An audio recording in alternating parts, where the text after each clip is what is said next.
Okay. All right. So I just started the recording, and ready, set, go. yeah. So today we'll be going over the end of the third chapter, as well as, if we can have time, getting to the fourth chapter. So yeah, I just wanted to just say a couple of things.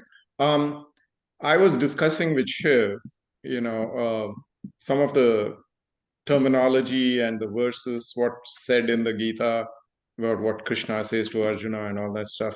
I was having a hard time with that. And then what Shiv told me was that each of these things mentioned in the Gita, you have to really think of them as what was the word, Shiv? What's the correct word? As symbols. No, what is the word for that? like metaphors? Metaphor, Or... right? Metaphor. Yeah, that's a metaphor for something that is more meaningful in our lives, right? And I think the most important metaphor is that Krishna is like the universe. So it's a little strange to see Arjuna talking to Krishna, and you imagine Arjuna is talking to the universe. But as soon as you think that it's the universe that's responding and it's not a person called Krishna, everything starts making a lot more sense. Everything that's in the Gita starts making a lot more sense. So at least that's the way I felt. And there are other things. For example, there are things where there are parts in the Gita where they talk about demigods. So what is the metaphor we can use for demigods? In my opinion, almost there are agencies, governments, powerful people, people like that. They are effectively demigods for us because they are something that we respect, and we have to interact with them in some formal kinds of ways. And that's really what the puja is of modern life. That's the puja.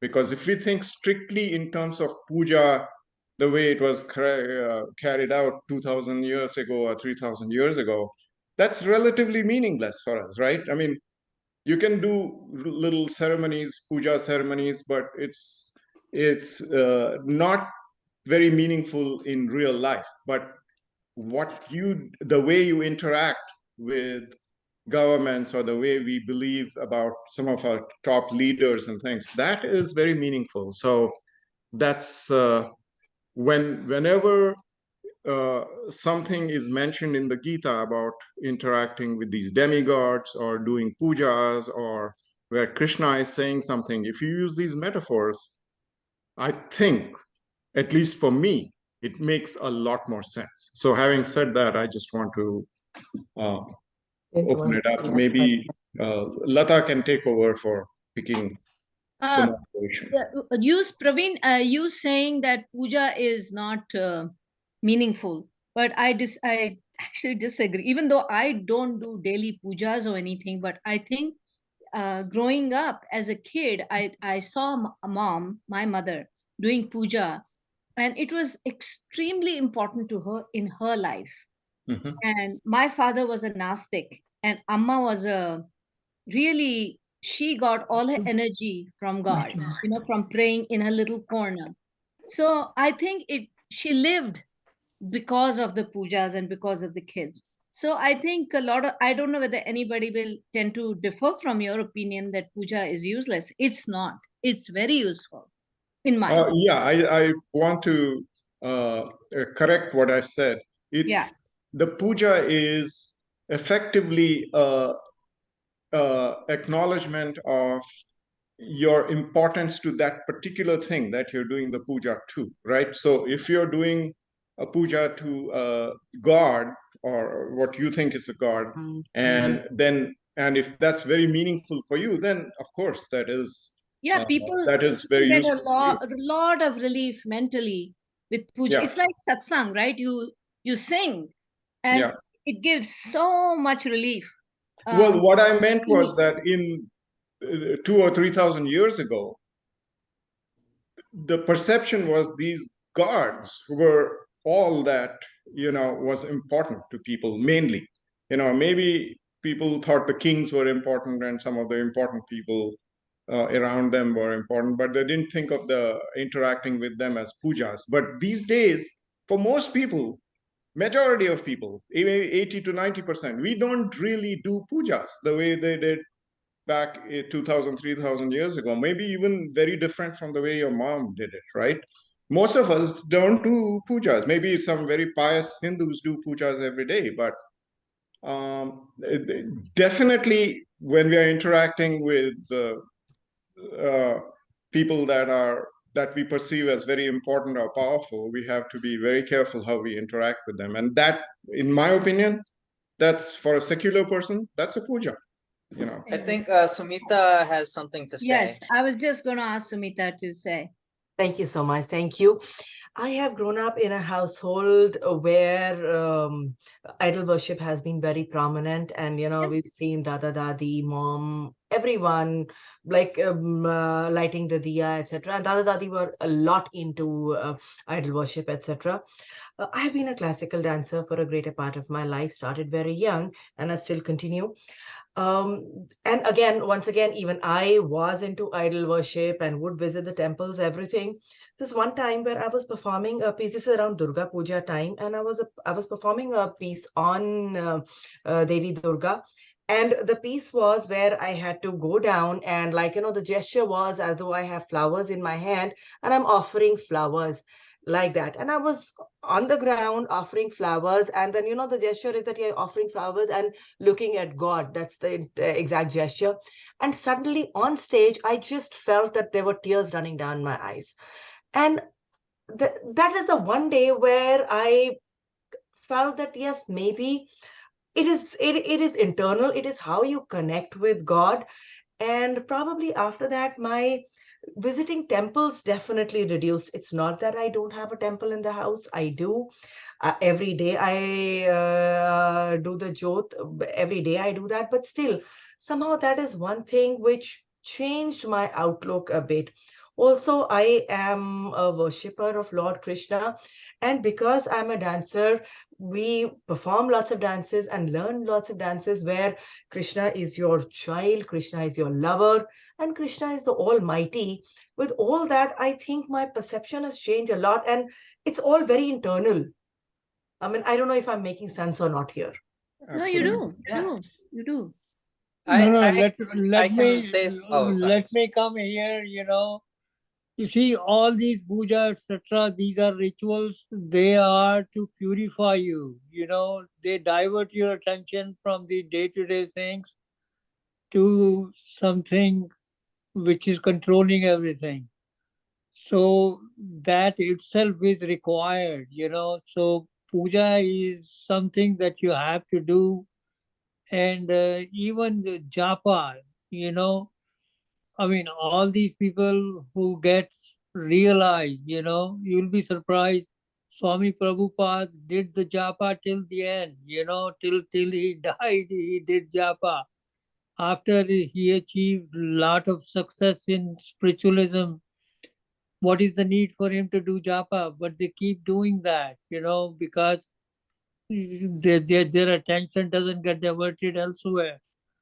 So all these things are required and they are part of you, and they divert you. Helpful to you. And they are very helpful to you. So those are required. And the other thing chapter 3 says is about the spiritual people. What do they do? Once you get self realized, what do you do in life after that? Because you achieved everything.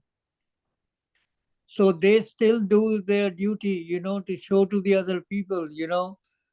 There is a shlok there in Gita in chapter 3 where Lord Krishna says, I have nothing to do in the 3 words, but still I'm doing my duty, So they keep doing all of that. They don't, say, okay, now I'm done, this is it, So everybody has to keep doing the duty. How does everybody feel about thinking of Krishna as the universe? So what I want to clarify is what I meant when I was speaking to you earlier about this idea that what we're looking at is not just physical, but also metaphor. Not just that it only metaphor, but that the physical is also metaphor. So what I meant was that, so like even the Buddha has a quote. I'm just going to paraphrase because I don't remember the exact quote, but he says something like, you know, I am the finger pointing at the moon. Do not get confused and look at the finger. Look at the moon. Right? And what happens is most people, you know, get confused and they get caught up in looking at the finger and not actually seeing the full reality of what the enlightened being is pointing to.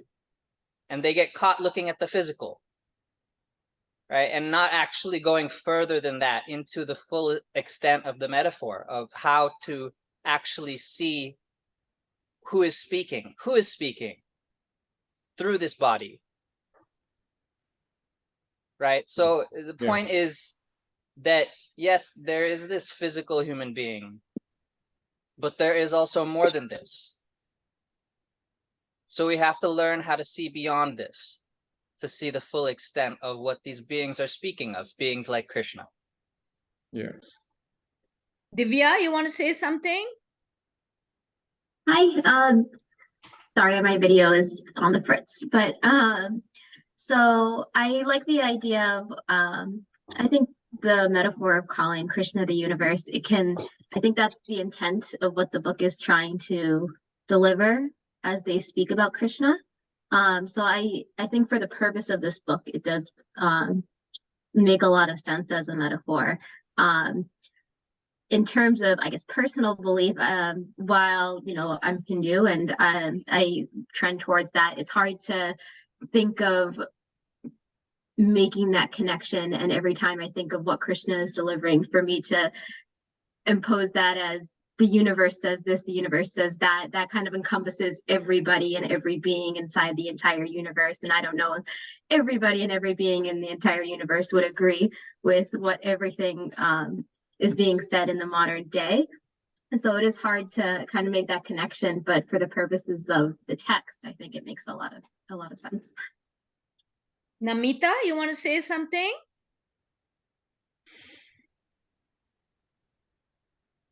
Namita, Sorry, I'm having some technical issues with my, to be honest with you, today I'm just going to listen and okay. And probably participate next time. Okay, no problem. No problem, Namita. Shobha, you want to say something? Dolly? Dolly, you want to say something? That's okay. Mallika, you do?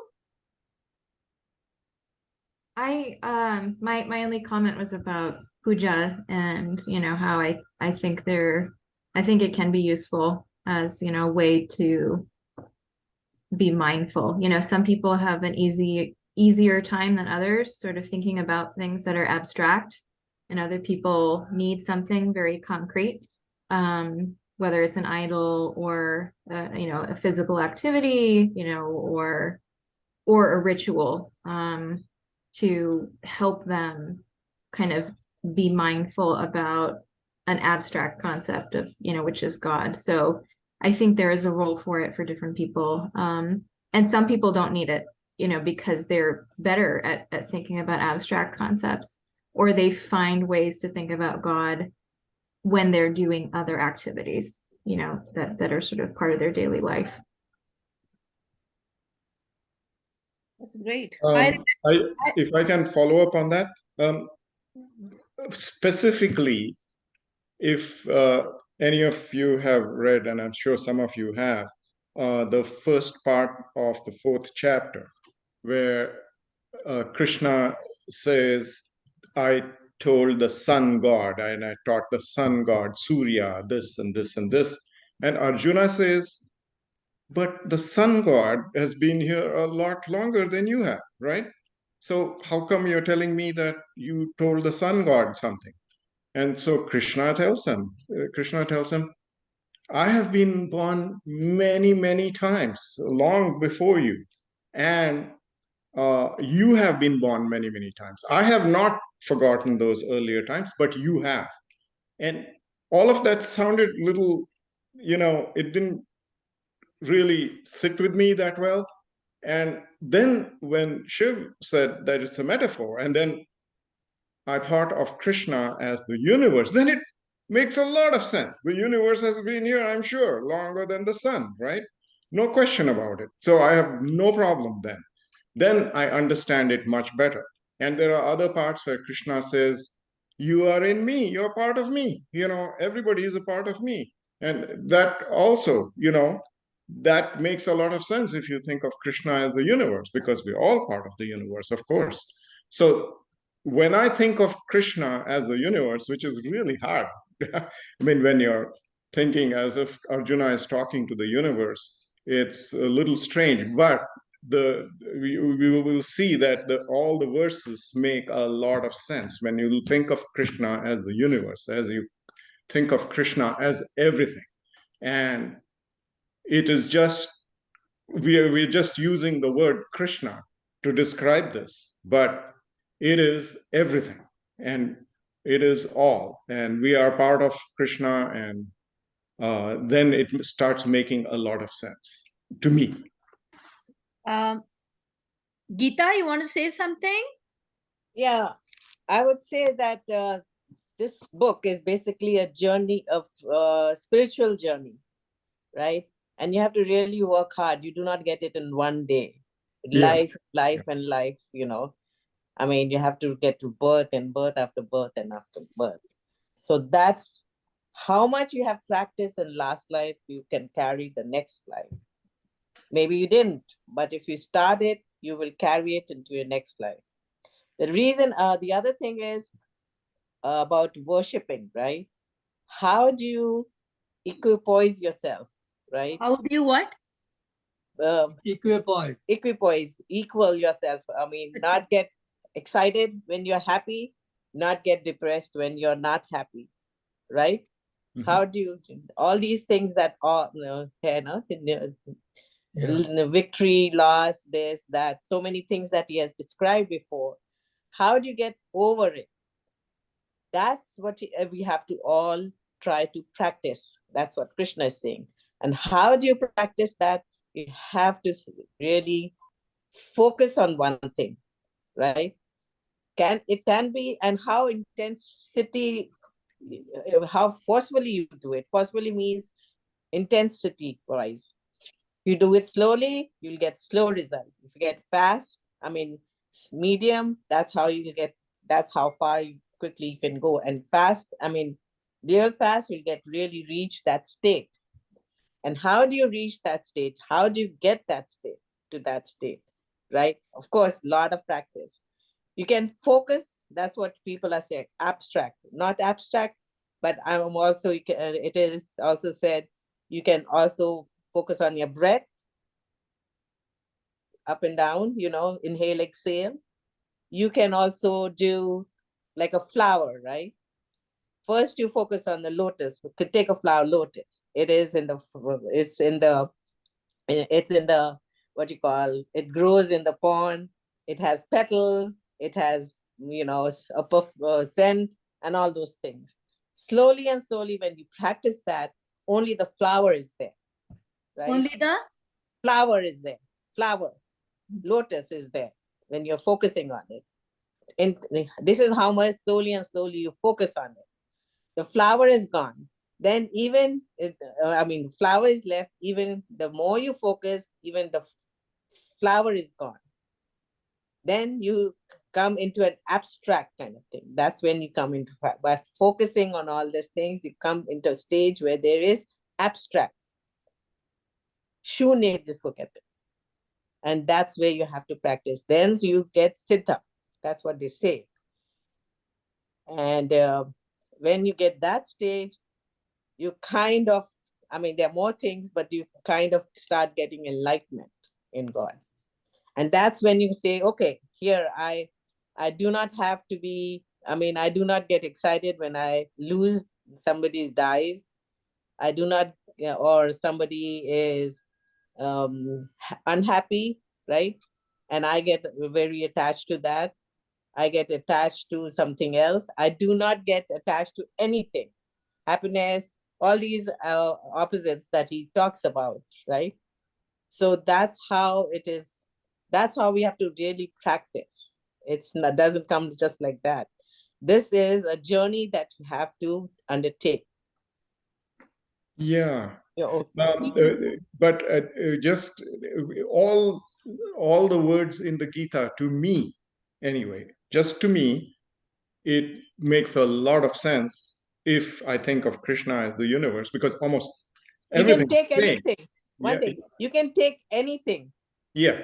You can focus on anything. I was just giving one example. You can take any anything that you it suits you. It's not Yes. one thing only. Yes. That's how many options we have. So many people, so many options. I found one way of sort of conceptualizing this is to think about the difference between concentration and meditation. So when you're concentrating, what you are doing is, again, focusing on that a concept or an idea or an image or a symbol, right? Yep. And then when the mind wanders, the act of bringing the mind back to that symbol is concentration. Yes. And then when the mind eventually gets to that point where it stops wandering, this is what we call meditation. Yes. Right? And so this is what you're doing, is bringing your presence in, right? And that presence is what is this abstract thing that we are bringing in to this moment. And that's, I get that practice of meditation. I see a question from Sumita about that I will just, anyone can come in and answer. Why do we require fire for all our rituals? I know. So does anyone have a answer to this? Okay. I think that's from the Vedas, because in the Vedas, Rig Veda starts with the worship of Agni. So I think it is kind of a traditional thing. Also, and, I'm whole sorry. Okay, sorry. Rig Veda starts with the worship of Agni, which is the fire god. So I think, and because a lot of Hinduism traces itself from the Vedas, I think this is a leftover from there. And most old religions really respected fire because there's a lot of strength in fire, right? It can create a lot of damage. It can do a lot of things. It can do a lot of good in terms of,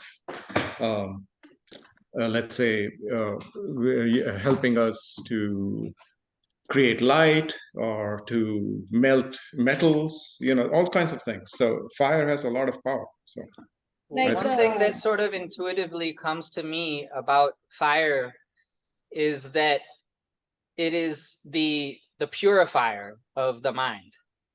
So what we can note is that if we are eternal beings, our soul is eternal. Yes, it cannot, has always existed, and it can never die. And so the only things that can be destroyed in the fire are what we are not. And so as we are sacrificing into this fire, we are sacrificing all that we are not in order to become more of what we are. That's a reasonable explanation. That's a good explanation, actually. I kind of agree with Shiv. I mean, even if you realize, like when you are trying to mold metal, you're trying to make jewelry, that's exactly what you're using. The impurities, fire takes away the impurities, or for that matter, even when with kids we are trying to show them an experiment or something like that, it is when you put anything on fire, it is the impurities that are left behind, and it is probably the water that evaporates, or yeah, makes a lot of sense. Looks like they also tried to incorporate all the different elements that we have available to the generic population. So they somehow incorporate water into the pujas as well, fire, earth in the form of banana leaves or any type of leaves or flowers that we put into it. Air, I guess everything is, we automatically have the air around us. So that's where everything kind of gets absorbed from and then goes back into. So it keeps things, and it's also very mesmerizing as well. So it really draws people into the situation and gives us like a core thing to look at and kind of respect as we try to connect it to the spiritual world around us. Yeah, I want to say something about this fire thing. Hello? Yep. Like we are reading the book called Homegoing. उसमें there's a fire, represents different ways. Like some people represents the rain, pain, that plague and that characters on the, like they had to go through slavery and all. But in Egypt, it represents sense of superiority and control. But like many cultures, they view fire as a symbol of wisdom and knowledge. So there's everybody looks fire differently. So it's not only the purity or the. And I mean, when we get married, वो 7 बार चक्कर लगाते हैं ना fire के. So that is like a different way we Hindus see. So every culture looks the fire as differently. Yes. So, yeah. But I haven't finished a book, but I saw there while reading, there is some meaning related to what represent of fire. So that's why I thought that's a good point to tell you guys. the only common thing among all the cultures might be that they respect fire a great deal. No question. For different reasons, maybe. Malika, you had something to say, beta? No, just listening right now. I'll chime in later. Hi. Sonia, do you have to say anything? Oh, Shonu Vadu.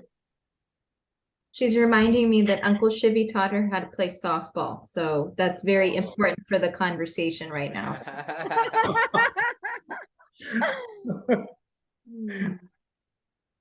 Anybody else? Namita? Sumita?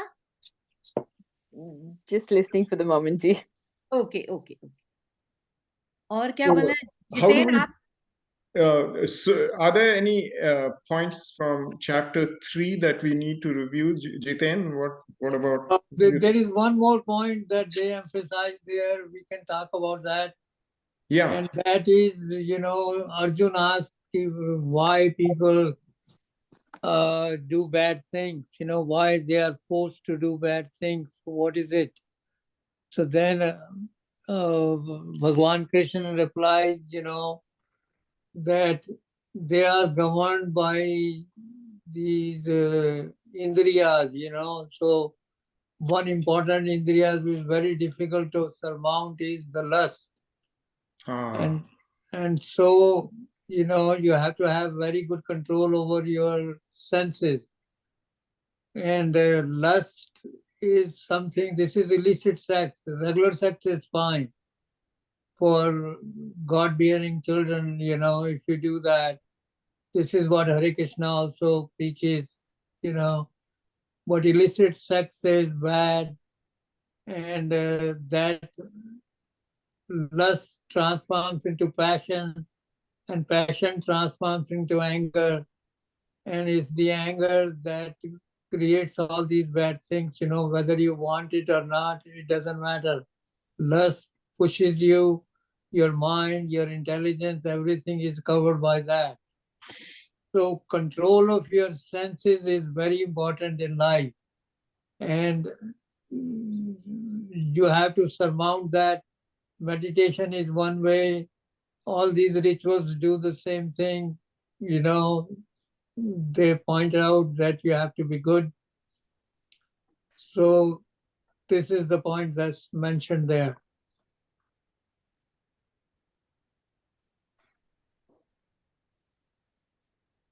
Shiv?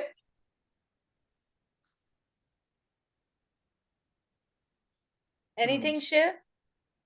From the 3rd chapter?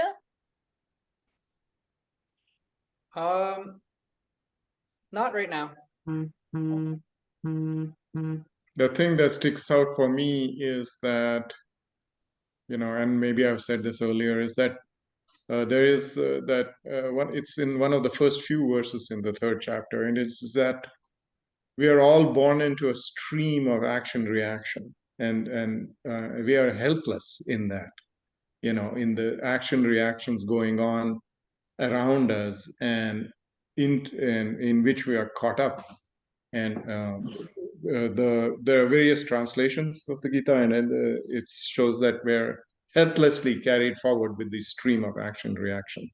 And so that, I think, is very important, that particular thing, because we're sort of helpless. We often think we're completely in control of our own lives, but it's a lot of what's going on in our lives is beyond our control, right? It's what is left is for us how we react to our circumstances. That's all we can do most of the time. Jiten, do you agree that that's an important thing? Well, as you grow in spiritualism, you will realize that there is nothing in your hand. Yeah. Everything is all controlled. It's all your reaction, And the more you react, the more karmas you encounter and more lives you take, because each life you have to, because you dictate your next life, because there is only one consciousness throughout this universe. As you were saying, Krishna is universe. There is only one consciousness, and that is Krishna. So one consciousness controlled, it's all played to you. And it's your reaction that determines, rag and dvesh. That's why they say don't do rag and dvesh. Everything is equipoised, you are some everywhere, Most of these Sarpriyananda hain, aur hain, ye Swamis jo hain, they learned that art, to not react, think twice, thrice, 4 times, 5 times, Yes. Before you act, So all your aim is really required to reach that state, which is where your subconscious mind is purified. Vipassana meditation, they give you 10-day course. That's first step in doing that. They tell you how to do meditation the right way, and then you will get some milestones there achieved, and that will realize you that how difficult the path is, but it is achievable. One can do that, if it keeps doing it. So all these rituals, the right rituals you have to do, and they are all specified in Vedas. Vedas is full of rituals. And we were talking about what, the yajna to do. So all these yajnas, that's karma yoga. They specify certain procedure, and that will give you an outcome out of that. So you have to perform that very, very carefully, exactly as they tell you to do. Most of the people can't perform it exactly as they ask you to do, because there are very finer points given in Vedas. So if you do it exactly, then you will get all kinds of powers, these demigods, So this is all given in Vedas. That's why Veda is called the truth, and all these Upanishads and all of that. So you have to study all these scriptures, and then you realize where you are and what you're doing and why you are doing. So Yeah, it's a very elaborate study. I think a lot of the spiritual practice that the Gita is getting at is teaching us how to create space within. That space between even what we're feeling and then how we react to that feeling. And so part of that spiritual practice is just being able to be aware of what state we're in the first place before we act.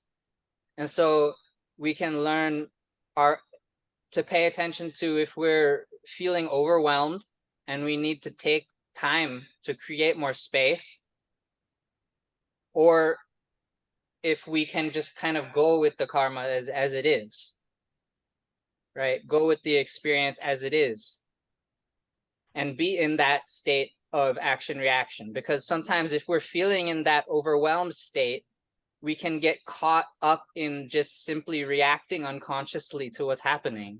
And that may or may not, be what is best. But often when we're caught in that state of overwhelm, we can act in these ways that are feeding into lust or guilt or shame or anger or resentment or frustration or whatever it may be that we don't want to be feeding into. And in order to stop that reactive cycle, we need to actually stop and recognize that we're in that state of overwhelm and just focus on that spiritual practice so we can create the space between what we're feeling. Otherwise, we can get lost. And that's a big part of the karma yoga, I believe. One of the things that maybe some older Indians like myself, we realized that at least in the 50s and 60s, we often thought, well, India is behind because we haven't taken action on a lot of things, right? And we wanted to be more action oriented. And now it has changed quite a lot over the last 70 years. And India suddenly seems to be more in the center of global geopolitical things going on in the world. But I often wonder whether in India, as Hindus, we've spent a little too much time with rituals. How do other people feel about that? Well, I think it's less about taking alternative? action for the sake of taking action and more about, are you taking right action?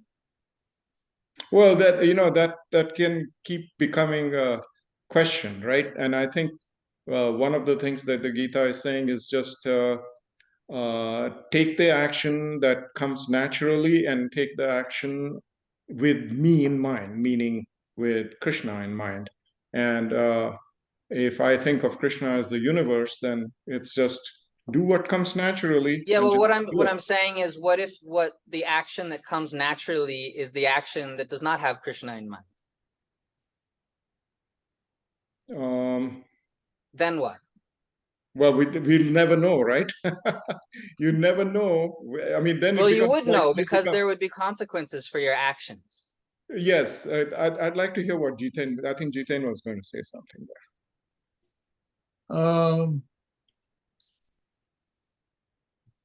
I think when you're doing action, most of the enlightened people, what do they do after enlightenment? Same thing. Buddha, what did he do after enlightenment? Who? He was only serving the masses, he was doing everything for the benefit of the masses. Who's this? So that's the biggest thing in life. That's the biggest thing in life. Serving others, I mean, Sir Priyananda ji, he's giving so many lectures. Why is he giving so many lectures after lectures after lectures? He has, studied all the granthas. He knows everything. He looks like self-realized, but he is still doing that, So but here's my question, Jiten. So Sir Priyananda is undoubtedly very good in what he's doing, right?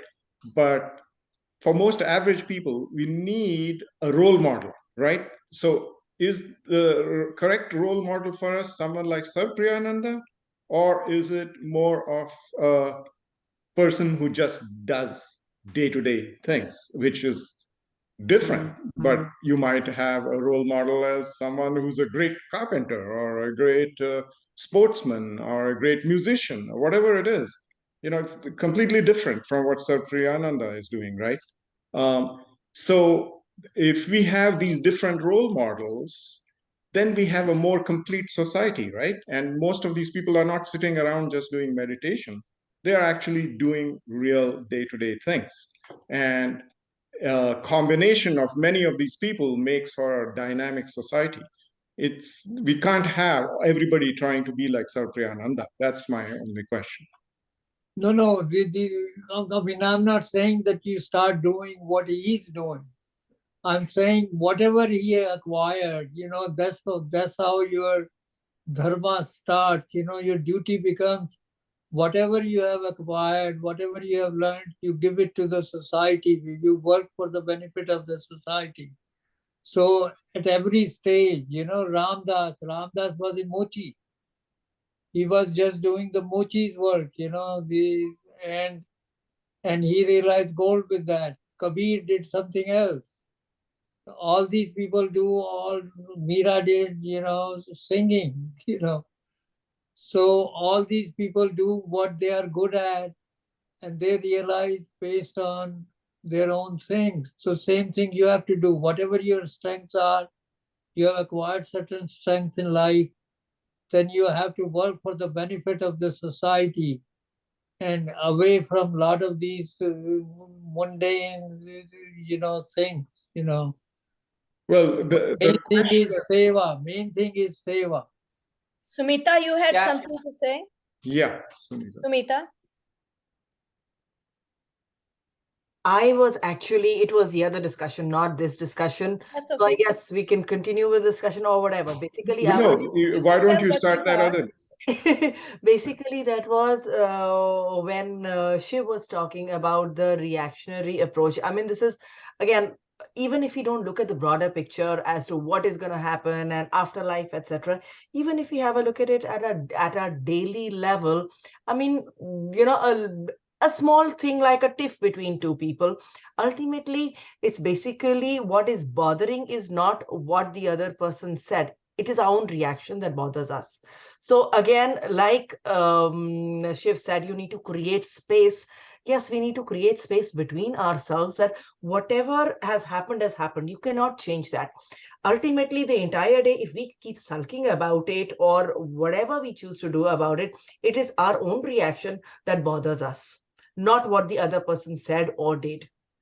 And which of course can be broadened to any this thing that, yeah, after all, I mean, karma, etc., whatever. Yeah, right. I think Jiten is sort of saying the same thing, that just focus on whatever you're doing and do a good job of it, and try to do the best possible job of it. And I think Gita says the same thing, right? Just whatever you're doing, just try to do it really well, and don't get lost in the rewards for a particular activity. Just do it as well as you can, and maybe if the rewards are more than what you can use yourself, then you use it with the society. I feel like I think Gita touched on this before, in that what enlightenment means to me is that one has the ability to fully come into their karma while maintaining that equanimous nature, right? And this, like, the Zen Buddhism has a quote, right, where they say, before enlightenment, chop wood, carry water, yada yada, right? You're living your life. After enlightenment, chop wood, carry water, whatever, live your life, right? And so nothing really changes other than the ability to just live life fully. Except your, thought Except process. your attitude and understanding. So that's why it is an individual spiritual journey. Everyone has an individual spiritual journey. Yes. Mallika? Mallika? No, I really like that, Shiv, that comment about, you're not changing your behavior, but you're changing your perspective. And so and possibly your motivations for doing things too, even though outwardly it may not be obvious to people that you've changed. If you know that probably could differ depending on what your behavior was like before. If it was as simple as chopping wood and filling water, then maybe it wouldn't change. But if it was, it could change if it was something, if someone's, for example, really focused on making money through exploiting other people, or just thinking of extreme situations where having better perspective maybe Bill Gates type could of people. change your what? Bill Gates. Well, there's many people, right, who exploit others, knowingly or unknowingly. So anyways, but I thought that was a really great way to think about it. I remembered this book, what Shiv said, and there's this book called Zen and the Art of Motorcycle Maintenance. I don't know if any of you have heard of that, but the title of the book, I think, conveys that the same thing what Shiv was saying, which is you do such a mundane thing as maintain your motorcycle, and you find enlightenment in it. You do meditate with it, right? You make it your meditation. So you can just walk, you can pray, you can do cooking, you can do almost anything, and you do it with intensity, and it becomes meditation. And that's a very useful thing, I think. Divya, you've been quiet. Well, I would like to elaborate on that. Yeah, when you focus on one thing with intensity, it can become a form of meditation, and I think it starts to define us as people. It becomes our interest because we are focusing all of that energy that relaxes us or inspires us into that one activity, and it builds into who we end up becoming. So like some people find that if they're cooking, they're relaxed. Other people might find the same activity stressful, but if they happen to have a good experience with that the first time, and in a pattern, then we can, apply that activity to some people. It's even, I know jobs are stressful, but people say do what you love. And there are people out there who might have jobs that they love so much that, for example, like monks or priests, or they go into these types of professions because they find that meditation in their profession. And I think back in the older days when professions were becoming, ancient times when the first doctor existed or the first monk existed, like this is probably how they found their meditation through how they lived their life. And that's why the activities started becoming so popular, and then socioeconomic started taking a role in it, and it became more of a duty than a way of life. But Great. Yeah. Anybody else? I don't know. So Malika brought up a question, which I'll say for everyone. How much of how we respond to our situation do you feel like we're born with that could give us a leg up or a leg down? How much is the situation that we're born into affecting our ability to remain equanimous? I'm gonna just rephrase a little. I don't know if this Please, came through clearly, but my question was really how much of our reactiveness or responsiveness is born, is something that we're born with, sort of in terms of temperament, versus how much of that is taught and how much can be taught.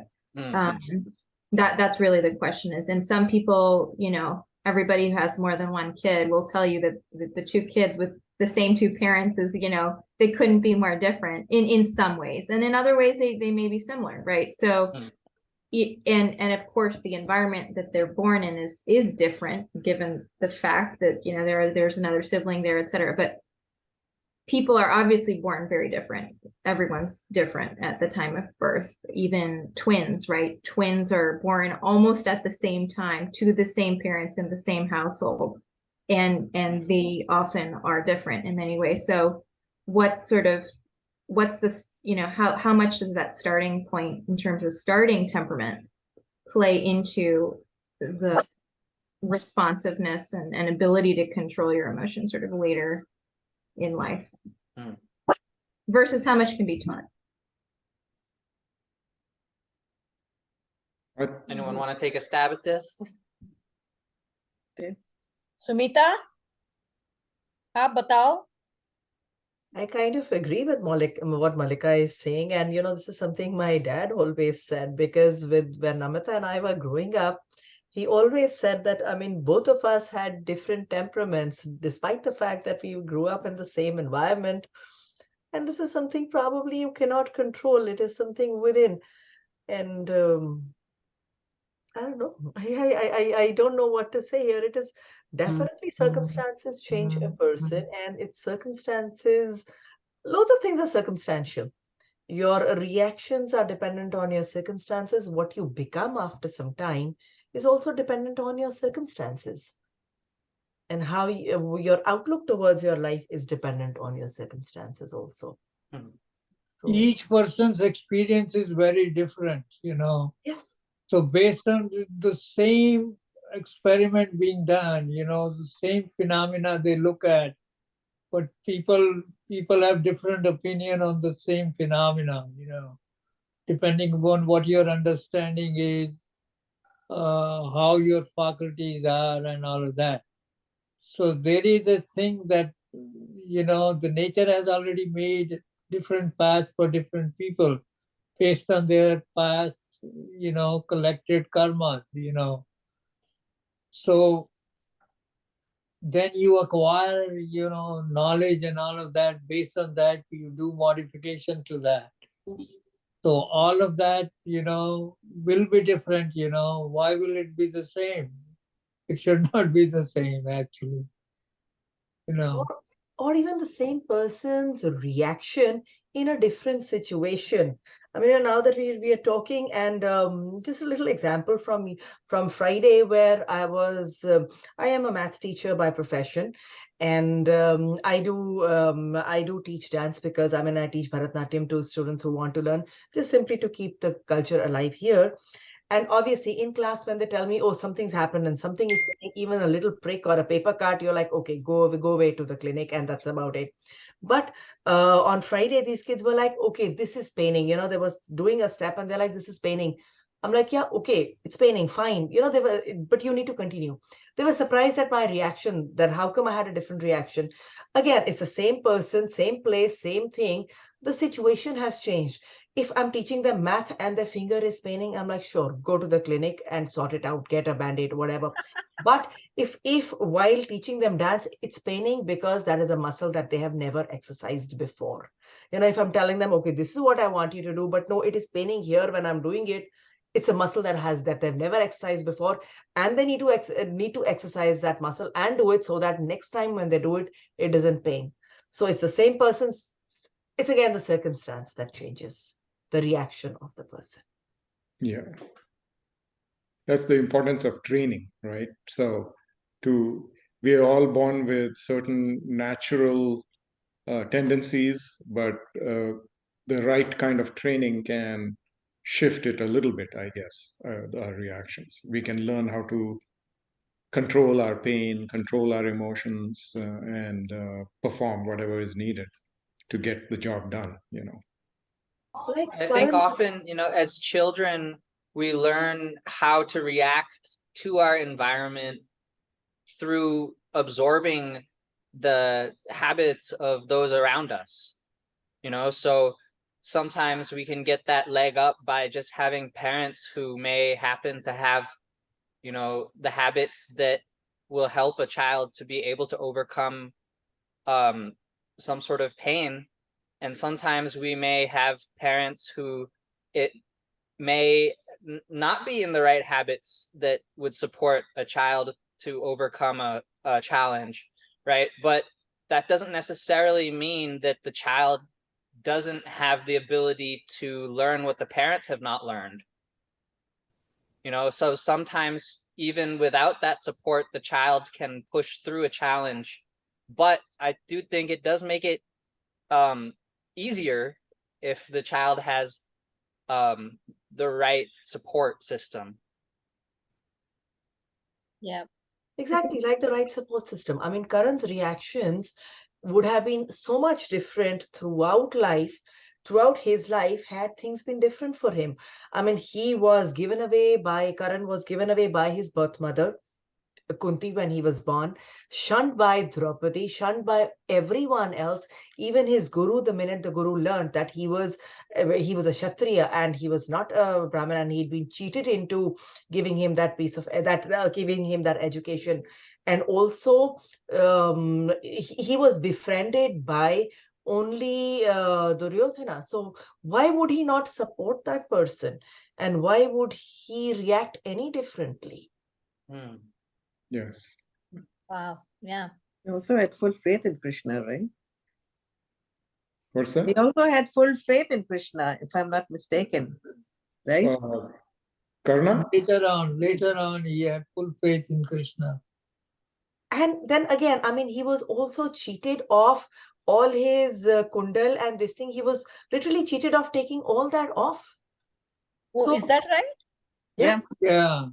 Oh, he was No, but cheated because that he was was, like you know, Danveer Karna. He was Danveer Karna, and whenever anyone asked, I mean, his Kavach and Kundal were the ones that were supposed to protect him. But then they knew that he will always win against Arjun because of the Kavach and Kundal, and that is why, because he was known as Danveer Karna, that is why Indra, to prevent Arjun from getting this thing, he dressed up as a Bekari and requested him for that. And knowing that he's Danveer Karn, he cannot refuse.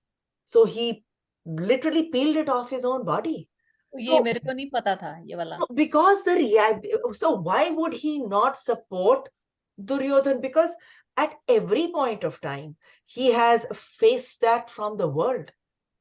I think nature created that character to show what Danveer can do, you know, and what, you know, so that was a unique example for the whole history to follow, you know. So these kind of unique people are born all the time, you know, one in a lifetime births, you know. So they have to work very hard to prove their point, you know, but finally they come out ahead. Raja Harishchandra the same way, you know, truthful guy, you know. If you see that, you will realize that these kind of characters were created, you know, by nature itself. Hallika, you want to say something? Oh, I mean, I guess my follow-up to the earlier question to the group about, you know, what's innate versus what's learned in terms of ability to respond. I am an optimist, so I definitely think most people have the ability to learn how to respond. But I think in part of that, and this kind of goes to what Sumita was saying, which is understanding, you know, how you are as a person, both your strengths and your weaknesses, your triggers, and that's where also, you know, the same person can react differently in different situations. But having good teachers, whether that's parents, siblings, friends, whoever, teachers around you to help you learn, especially, I mean, to learn about what your strengths are, which is not always easy to know when you're growing, right? What are your strengths? And having somebody to tell you, wow, you're really good at this, right? And this is, you know, not just an activity, but something, right? And then also knowing, okay, well, this is something you have to be aware of, like you need to work on this, and knowing that you have a limitation and your blind spots, people that you trust and that you're gonna, you know, that they're telling you this because they love you. I think almost everybody has the ability to learn how to respond. So that's my personal view. I feel like these psychiatric conditions that you're mentioning in the chat about like sometimes when people don't have the right support system and they don't have anyone in their life that they can trust and depend on, then this is maybe when some of these situations like sociopathy or psychopathy may develop in someone as a survival mechanism. Can we conclude this quickly, because the time is done. Yeah. Yeah. For the next time, should we try to Chapter go 4, verse by verse? What do you think, Jiten? Chapter 4, I think, will be good. Yeah, but should we go verse by verse?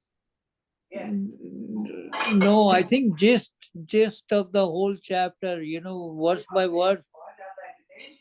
Okay, if you go verse by verse, how will you do that? Very boring ho jata hai yaar, verse by verse. Yeah. I mean, we have to just get the overall meaning out, just like we are doing. What do you think, Sumita? Do you think going with the overall feeling of the chapter helps? To me. Sure. Because we are not learning Sanskrit verses, That's not the point. The only reason I'm asking that is because after I changed my perspective in the sense of thinking of Krishna as the universe, so what I found was a lot of meaning from each verse, because I tried to apply those metaphors for each verse, and the meaning I got out was quite different than before. So anyway, if that's not a good way, that's fine with me, no problem. I think this is the first step, trying to understand the gist of the chapters, and then you have to go deeper and deeper later on. Yeah. Okay. Yeah. I think I agree with that. The overall gist of the whatever we've understood from reading the chapter, that helps rather than going through Sanskrit slokas and going each verse. No, I'm not talking about Sanskrit slokas, just the translation. But yeah, we could do what Jiten is suggesting. Let's review chapter 4 next time. Okay, great. But Thank you. Are we not done with the chapter 4 today? No. No. We sort of dabbled into it, but we That's didn't. the transcendental knowledge, we haven't touched upon that. Okay, so next time is chapter 4 only. Okay. Yeah. Right. Yeah. All right, everyone. Thank you all for coming. Thank you, Bye. everybody. Last Sunday of March. Yeah, last Sunday of March. We'll see you all next time for chapter 4. Great. See you. All right. Bye.